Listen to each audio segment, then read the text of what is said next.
Hello, everybody. Thanks for coming. My name is Laurel. I'm the assistant manager here at Green Apple Books on the Park. Thanks for joining us tonight for our event with Cathy Linh Che, Shelley Wong, Jennifer Cheng, and Mia Malhotra, celebrating Mia's new book, Mothersalt. Just a little housekeeping. Please check out our event calendar on our website. We've got a lot of events this summer, and please buy books from us. It helps us out as a store and helps us continue to put on events like this, supports the authors who put their heart into these books, and you get a new book out of it. Books are available for purchase in-store as well as on our website. Please take this moment to silence your cell phones. Pictures are welcome, but please just make sure the shutter is turned off. Tonight we are going to hear readings from each of our guests, closing with a reading from Mia, and then there will be a signing line right up here afterwards. We're proud to present this event in partnership with the Ruby, and I'd like to welcome up Peggy Lee, director of the Ruby, to kick us off. Take it away, Peggy. Oh my God. Hi, everyone. I'm just so grateful to be here amongst our beloved friends, the Green Apple Books, which has been such a great partner, but also to celebrate Mia, who is a beloved founding member of the Ruby. The Ruby, if you're not familiar, is a collective and gathering space for women identifying and non-binary artists, writers, and creative folks. We're so grateful to be able to collaborate with community organizations we care so much about, and we ourselves are also a safe space for women and non-binary folks to create and share and work together. So if you want to learn more about our work, we have an Instagram, the Ruby SF, and also we are online at therubysf.com. But that's secondary to this great event that we have today, and I have the distinct honor of bringing in our first presenter / first reader, who is Cathy Linh Che. Cathy Linh Che is a writer and multidisciplinary artist. She is the author of Becoming Ghost, Split, and co-author with Kyle Lucia Wu of the children's book, An Asian American A to Z, A Children's Guide to Our History. Her video installation, Acropolis, is an open call commission with The Shed, New York, and her film, We Are the Scenery, won the Short Film Jury Award, Nonfiction, at the Sundance Film Festival. Incredible. She teaches as core faculty in poetry at the low residency MFA program in creative writing at Antioch University in Los Angeles, and she lives in New York City. So grateful to have her with us today, and I welcome her to the stage.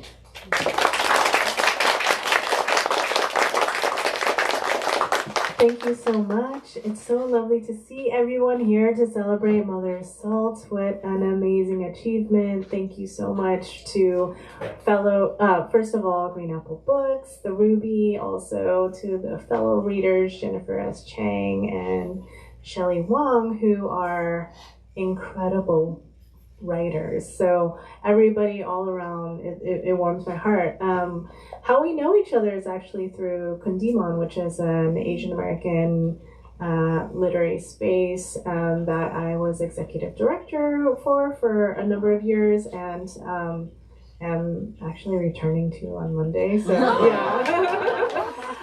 So it's really wonderful because the experience of that is we have a retreat in dorms in the Bronx, and poets gathering together and brushing their teeth next to one another and singing karaoke and reading poems in a circle around one another. And so that community has been really dear to me, and I think it has knitted us together.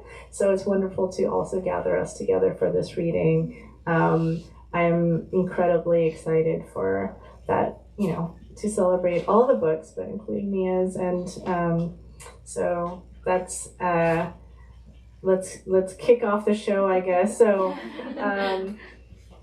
I'm just going to read a few poems from Becoming Ghost. It's about my parents who were extras. Well, they're Vietnamese refugees from the war, and they ended up being utilized as extras in the Vietnam War epic Apocalypse Now. So, so they played background characters where they didn't have any. You can't see their faces. You can't see. They don't speak, but you see them in the background. And so the film that I mentioned, you sort of see them. You know, they can point themselves out in the background, and they can point out their friends in the background. They can point out their friends who have FaceTime. So that's kind of the fundamental story of the book, but it also thinks about what it means to be part of a family and try to represent your family and the responsibilities that you have when you're writing about family, and also the ways that ruptures can happen within the family, and how do you tell stories through those ruptures? Is that acceptable? Is that necessary? Is that something that happens anyway? And so those questions are raised and sometimes answered. So I'm going to read a poem, because Mothersalt is so much about motherhood. I'm going to read a poem channeling my mother's voice. And so as a way of, you know, part of the title is just thinking about ways of writing into voices that have been historically marginalized. And so I do something akin to seance. So here's channeling my mother's voice. Becoming Ghost. In Saigon, I wore my ao yai side saddle on my husband's Xe Honda, the atmosphere a slurry of exhaust and humidity. My hair dragged like a black curtain through traffic. Engines riled, multiplying. Already it's early. Here Coppola dresses down, shirtless, less fancy director, more man of the people gone jungle wild. Gray waves zipper along the shore. Coppola says, I wanted to smell like the real thing. I want to tell him the real thing is a landscape of work and death, the names of our ancestors slack in our mouths, just the art of loving your family line enough to reproduce it. And the next poem I'll read is in several voices. And it thinks about motherhood too, because there's some amazing stories. My parents were in a refugee, on the way to the refugee camp. It was 8 people. It was my mother, my father, my dad's cousin, his wife who was pregnant, their 2 kids, and his other wife, who was also in the same boat. Yes. They call her Babea, which means little, like, or younger. So it's like the other wife. And yeah, that was an interesting space. And so, yeah, I'll read this poem and then I'll give the gossip after. Zombie Apocalypse Now, Survival. The air was blurry wet when the undead arrived. A director with his crew, the camera with its red eye trained on us, ready to devour our Vietnam War fresh brains for their American art. We didn't have lines. We were extras. We survived a war to be cast into the margins of our own story. They say that cameras steal your souls.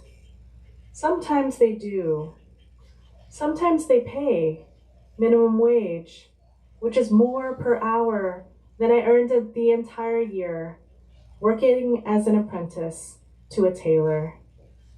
Perhaps 3 months pregnant and not showing, I threw myself onto the dirt again and again, pretending to be shot in the back. To the viewer, I was dead. I felt dead. My lover left me behind for Paris with his real wife and his newborn son, christened Philip, for the Philippines, where he was born, on a bus on the way to Mandaluyong in a refugee camp just north of Manila. The palms grow verdant in thick clumps over the gun-gray river. In this fertile air, everything shoots up. The movie men planted rigging into the ground. So much napalm faked, it looked just like the real thing. Thank you.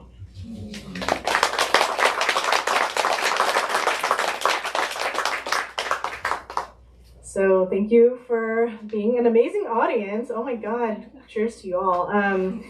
The next reader is Shelley Wong. Shelley Wong is the author of As She Appears, Yes, Yes Books 2022, longlisted for the National Book Award for Poetry. That's right. And winner of the Lambda Literary Award for Lesbian Poetry and the Pamet River Prize. It's a beautiful book. You should get it if you don't have it. Her poems have appeared in many publications, including American Poetry Review, Best American Poetry, Kenyon Review, New England Review, The New Republic, and numerous anthologies. Her honors include a Pushcart Prize and fellowships, residencies, and support from Kundiman, McDowell, Hedgebrook, Montalvo Art Center, Headlands Center for the Arts, and others. Before I say the last line, Shelley is from Long Beach, California, born in the same year as myself, went to a rival high school, Leo Queen. Shelley Wong lives in San Francisco. Everybody please give her a warm welcome.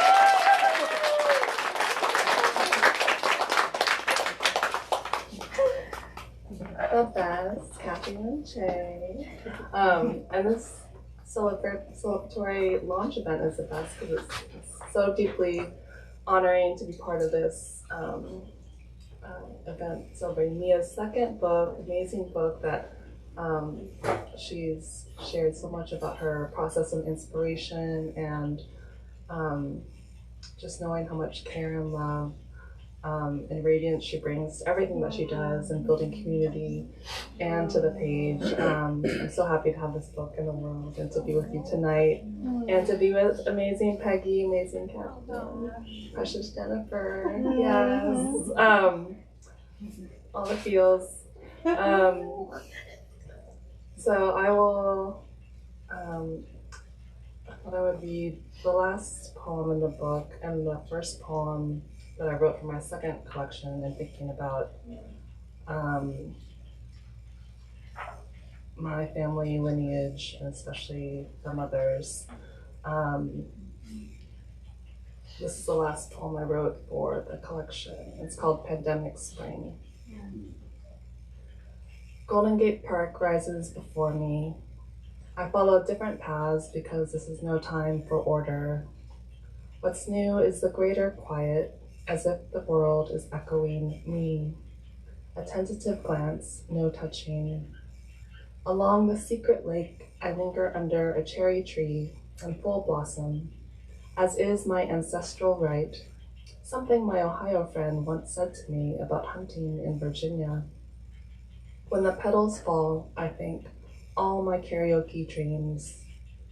One male mallard duck chases another, who chases another. Is this about love? Maybe the hidden female wants to be alone. A slow spring, loosening my mermaid hair. A siren splits the bird song. Hours of falling and listening. I've given up coffee to lighten my heart, but a knot remains. The cat taps my ankle to ask for a pet, but not a hug, never a hug. Years ago, after the separation, I couldn't sense anything until the spring, when a woman's song broke over me. The days are unspeakable. Color becomes a feeling, a spray of shocked orange poppies, tiny golden creeping buttercups, serene Chinese hibiscus. A great blue heron steps out of the grass. I wear pale pink to bloom, a pastel queen soft sight. There is a gentleness that returns once you let go of love's disappointment, a fleeting expanse in the compressed day. When only the birds are with me, I embrace a redwood tree, breathing it in. Dear ancestor, I'm always rapidly departing, forgive me. To live, I want to be known and loved, the two together, inseparable.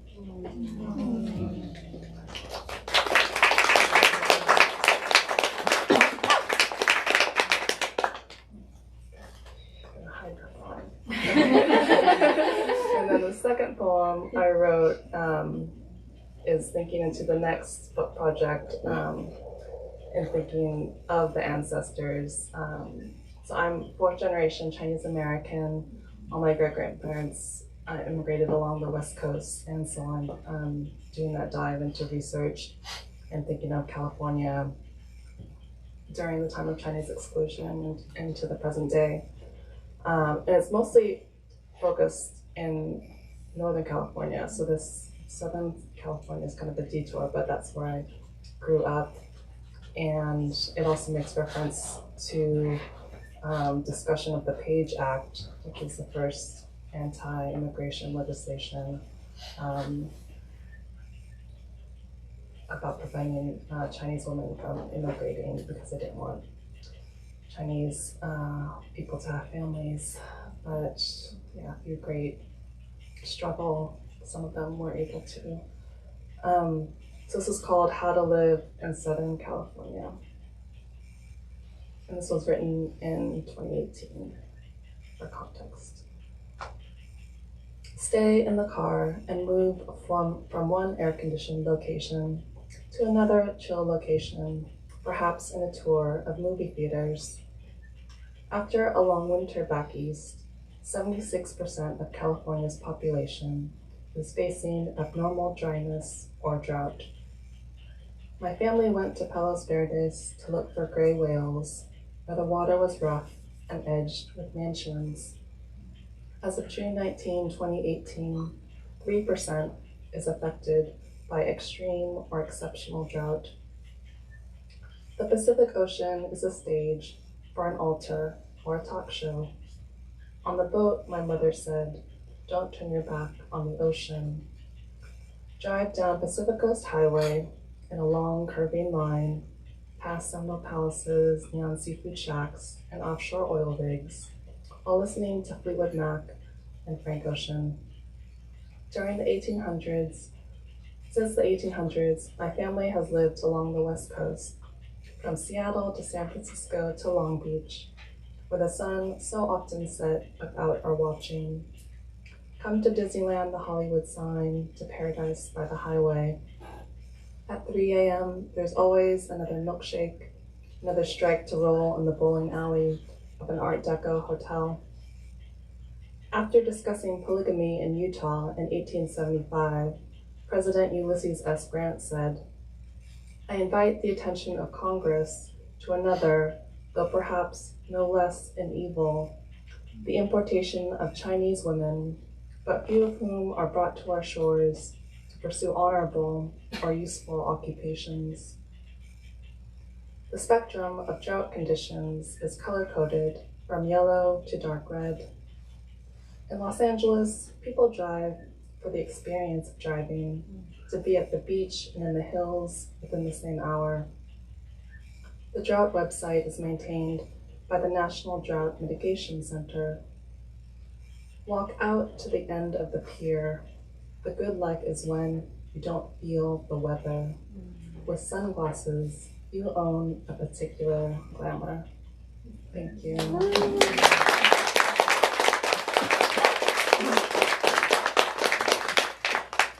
So I'm very pleased to announce our amazing third reader, Jennifer S. Cheng. Yes. Who's the author of Moon, Letters, Maps, Poems, selected by Banu Kapil as winner of the Tarpaulin Sky Book. House A, selected by Collier Rankin as winner of the Omnidon Poetry Book Prize. An Invocation, an Essay, an image text chapbook published by New Michigan Press. Her poetry, lyric essays, and image text compositions have appeared in The Atlantic, The Nation, Poetry Magazine, Tin House, Catapult, Lit Hub, and elsewhere. She is a founding member of the Ruby, as well as a founding editor of Dropleaf Press. Occasionally, she teaches creative writing in graduate programs and community settings. Please welcome Jennifer.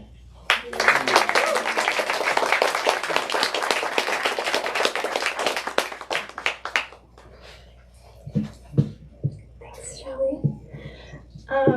Before I start, I do just want to say how much I love and admire each of the women here today. It feels really special to gather around Mia. And from so many distances.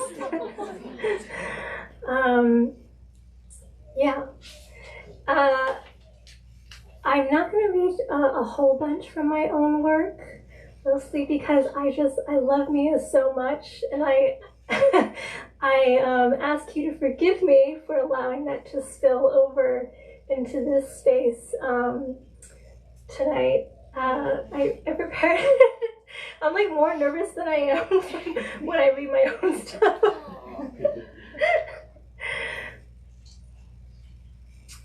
My friendship with Mia deepened during the pandemic, quite literally, around the notion of care.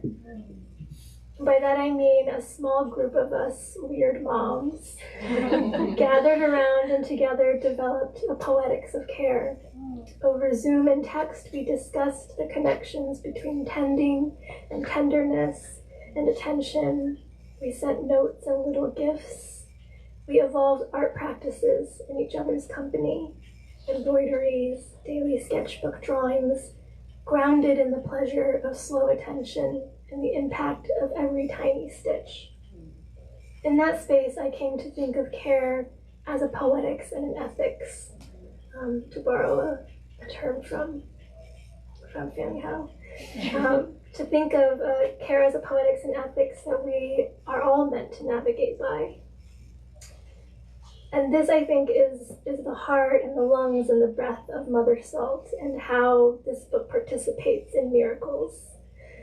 Not only is its incarnation a miracle, but miracles happen in its vicinity. There are obvious personal convergences that are not mere coincidence because they entwine too deeply with the mystery of the field between us. Everything Mia writes, whether it's on postcards or little gift tag notes, in published books and in unpublished manuscripts, is so precious to me. And this book, Mothersalt in particular, speaks into a very specific void. It acknowledges the impossible wound of birth and new motherhood, and with a language that makes me tremble, it convinces me, against every broken fiber of my being, that rebirths of multiple kinds are possible, and that they come by way of wild tenderness and ferocious care, which are terms I would use to describe me as a person, too. So I do want to read a little, this is just a little fragment from the first thing I was able to actually write after my first birth, which was a traumatic birth and a traumatic postpartum period. And I just felt like this fragment speaks to what I think Mothersalt does and also what Mia does in the world. So the title of this essay comes from Simone Weil. We participate in the creation of the world by decreating ourselves. In the art of kintsugi, one takes the broken shards of a ceramic vessel and reassembles it, mending the cracks with gold lacquer. The process of breakage and mending is not hidden away, but becomes part of the object's beauty. One creates and makes into the fissures. The healing process, says artist Makoto Fujimura, consists of looking at the pieces of ruin until they are beautiful. One day, when my baby is 9 months old, I take a pencil to the corner of a wall, and in small, almost imperceptible letters, I write the word unfathomable, a spell I cast onto the body of the house. And now to properly introduce Mia, the heart of tonight.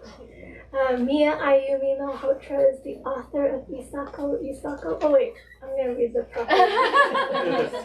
Okay, the author of Mothersalt, woo, and Isako, a California Book Award finalist and winner of the Alice James Award, Nautilus Gold Award for Poetry, National Indie Excellence Award, and Maine Literary Award.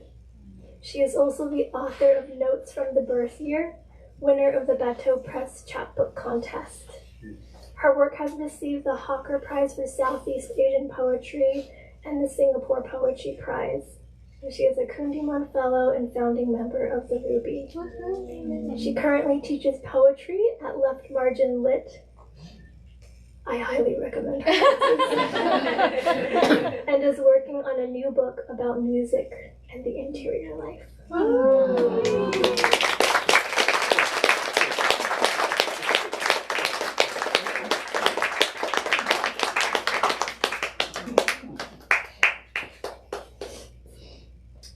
I feel I'm crying too much to be seen in public. However, this is the public we create together. It means so much to me to see you all here. Thank you, each one of you, for making the time. I know that doesn't happen by accident. It takes intention and care, and I receive that so humbly.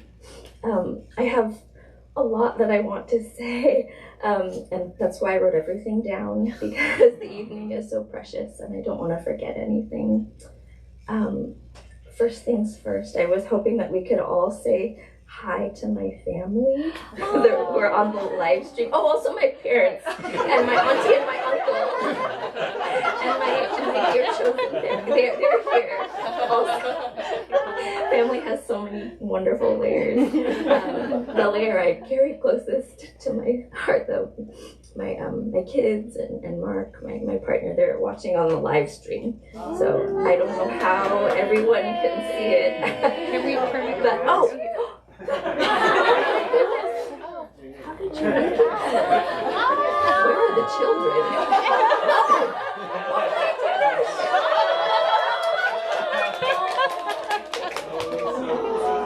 What a sneaky trick. Oh, that's the best gift of all. Thank you for being here. That means a lot to me.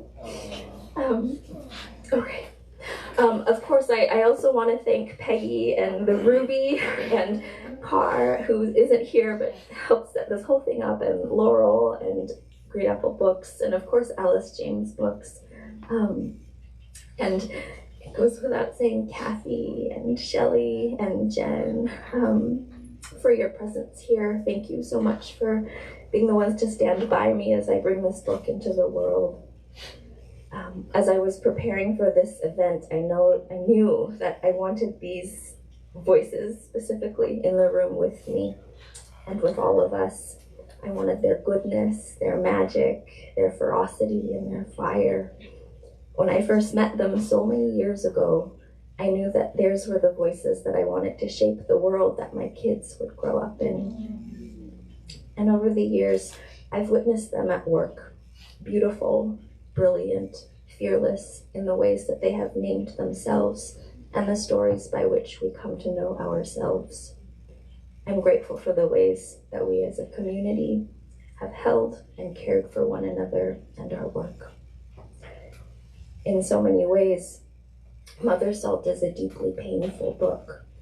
I wrote it because I felt lost and alone, estranged from my body and the story of my body in childbirth, confused by what I had experienced in the context of an institution that frightened me and erased my sense of self. As humans, we experience difficulty in so many forms, but with this book, I had to believe that that wasn't the end of the story, that I could write these things and write them too, in both senses of the word.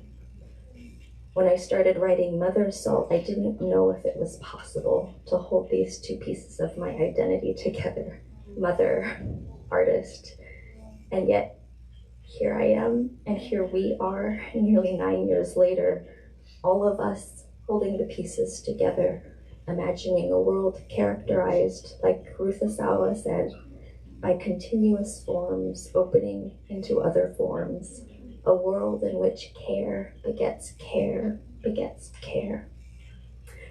I knew from the very beginning what this book was going to be named Mothersalt. Salt as in blood, as in tears and sweat, as in all the fluids, all the pain, all the joy, all the hopelessness, the fear, the longing, our lives so lovingly sutured.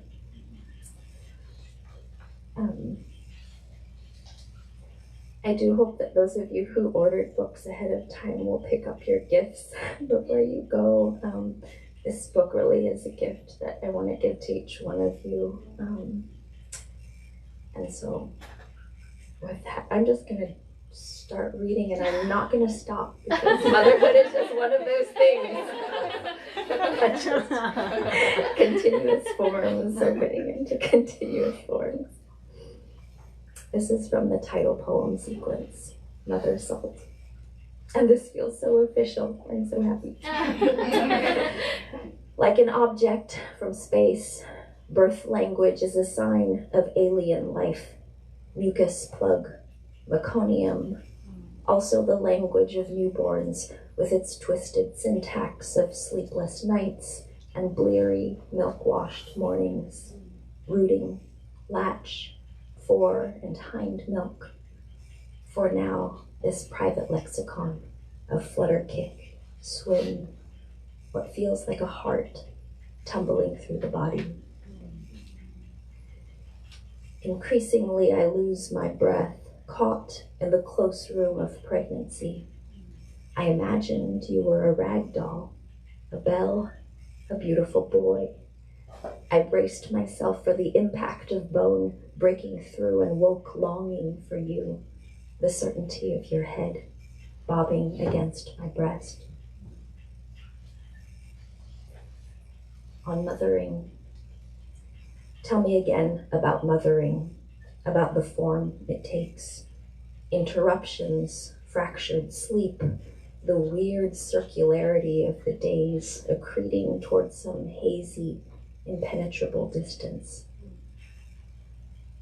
After I left the birth bed, this is Miranda Field, I began to want a poetry in which motherhood was not so much its subject matter, but its growing medium, the infrastructural condition of the poet's feeling and speaking mind. The self, no longer a contained or containable thing, became multiplicitous and overspill. Along with that, the darkening of the armpits, the knee, and elbow flexes, deepened sweat glands around the nipples, the appearance of a dark line reaching from navel to groin. Some days I feel monstrous, chimeric, as though I am that impossible beast, that mother who also writes. The writer-mother senses a particularly urgent need to define herself, even with whole portions of her physical and psychic life designated to another's development. This is Barbara Einzig. At times it steals from itself to feed itself. When I published my first book, a beloved teacher gave me an air plant. Elegant, spider-like, like you, dear, she said. That impossible thing. For a mother to be wholly a mother while being a writer and not an angel would create a new literature. Dear body, I want to tell you a story, but I don't know how to begin. I was afraid of saying no. I went in uninformed and inclined to please. I was concerned with doing birth correctly, whatever that meant. Push, push, the nurses shouting, the force of their insistence, though birth was in a distant country and I was stranded from its shore. Mostly I remember the glare of overhead lights. There was a doctor I had never seen. There was a battery of nurses and technicians whose faces and names I don't remember. There was at one point a midwife whose face I recognized, but then she was gone. The room flooded with strangers, a rush of surgical masks, and then, somehow, the baby. I heard a faint cry, like the high fluted call of a bird. 2 notes, one slightly higher than the first, thin pitches rising, then falling. They placed her on my chest, and as I held her pink and unblinking, I looked down and thought, what now? Nurses moved briskly around the room, and then they took her away. Suddenly the room was very quiet. I wanted to be held, but there was no one, only the far-off sound of beeping monitors. I was afraid to leave the hospital. I had fallen so far out of my own life, there appeared to be no way home. Each time she woke, fitful and whimpering, I was gripped by a new form of loss. On the morning of the 3rd day, I sat in a vinyl chair, arms washed in midwinter light. Tentatively, I touched her tiny, cuffed hands. She opened her eyes and yawned. We begin, and then we begin again. On bewilderment. What I remember, the bright lights of the birthing ward, the scramble of nurses and respiratory techs rushing around the room as I lay on the bed, drugged and disoriented. A nagging sadness that I cannot remember the exact moment of her birth. Why I have been talking to doulas and midwives and doctors and nurses, and even a kindly reproductive psychiatrist in Austin. Maybe it's not facts I'm after so much as form, a container for this birth, its lapses and failures. I felt defeated as I pushed. I wanted to take my laboring self out of that room, away from all those shouting strangers. I remember the light in my eyes. A complete failure in the magnet, the compass, the scale. That's funny how. Perhaps why I gasped, where am I, when the time came, when what I really wanted to know was what is happening and will I survive? Nothing irradiates the self more powerfully than birth. The body, a howl in the dark. The lie about birth is that it is a singular, isolated occurrence, that once you are done with it, it has done with you, when perhaps it is more of a bloom or a smear.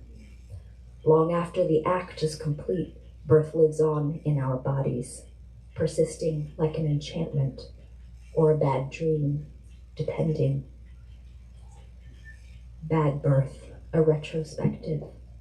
And this epigraph is from Jordan Negrofa. Perhaps the past is always trembling inside the present, whether or not we sense it. A poetics of haunting means a return to haunted places. It means choosing to tell the story from the beginning. Women drugged without consent, strapped to the operating table or tied onto labor cots to keep them from clawing themselves. Newborns dragged from their mothers' bodies, pincher gripped by metal forceps, sluggish from morphine, comatose, or unable to breathe. When I talk about birth in America, I am not talking about infants in starched lace and linen cooing in the delivery ward. History, that trauma that will not forget us. How many mothers, after giving birth, feel like a ghost in their own story, trapped in its own ongoingness? Birth becomes a fugue, a story that resists its own ending. In some ways, childbirth has the hallmarks of a good story: exposition, rising action, climax, resolution. But just because a baby has been delivered doesn't mean the story is resolved. You can build a good story around a bad one, but the ugliness persists, spreading underground, out of sight. Maybe this bad story wants us to tell it over again, trying to get it right. Dear body, at my second birth, I arrive in active labor, contractions barreling down my body. I refuse the stairs. I refuse the wheelchair. Because the thing about stories is that they go on, and in this way, writing and birth are both iterative processes. We begin, and then we begin again. I sink to my knees, racked by contraction so strong it's a kind of dismemberment. I no longer know myself, but I know this pain, and it knows me. The steely force of her body against mine, each surge throwing itself headlong down the throat of the one that follows. I lurch to the bathroom, and the bag of waters ruptures across the floor. It's her, the doula cries, and they rush me to the bed, help me kneel on all fours, and then the pushing, the constriction, and oh, the inside-out burst of her body emerging from mine, the slippery, muscular force of a life spilling into the next. And the afterpains, and the cramped, shuddery bladder, the heat of a world collapsing. Everything female in me has broken. I've come unmoored from the hours, crawl into pockets of time where there are none. The weeks disappear like a dropped stitch. The sun lifts its skirts and runs off with the days. I watch as you surface from sleep's sticky layers, my breasts swollen, tingling with milk. The miracle of multiplication, the more I give, the more I have. From fullness to fullness, from nothing, everything.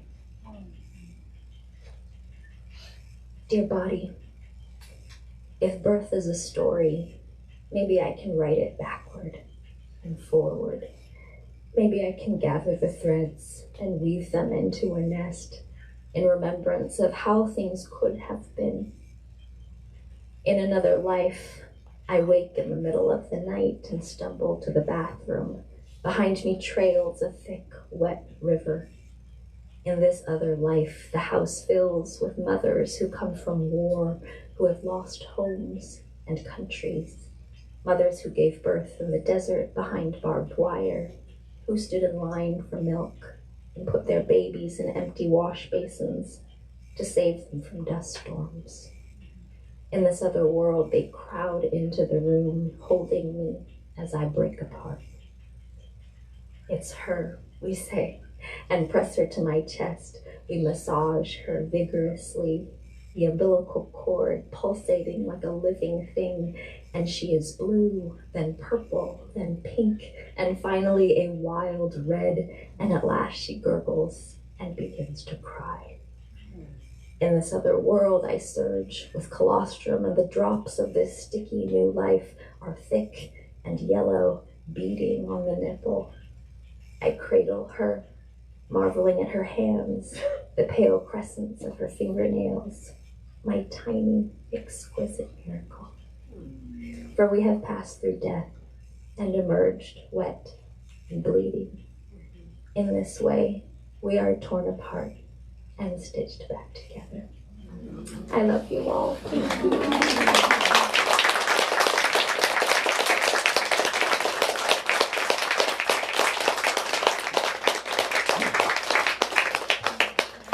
Let's give Mia and our readers one more.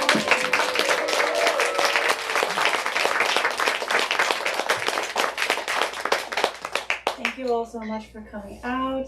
There'll be a signing line right up here. There are copies of all of our readers' books to purchase up at the front register. And let us know if we can do anything else. Thank you so much for coming out. Thank you, Laura.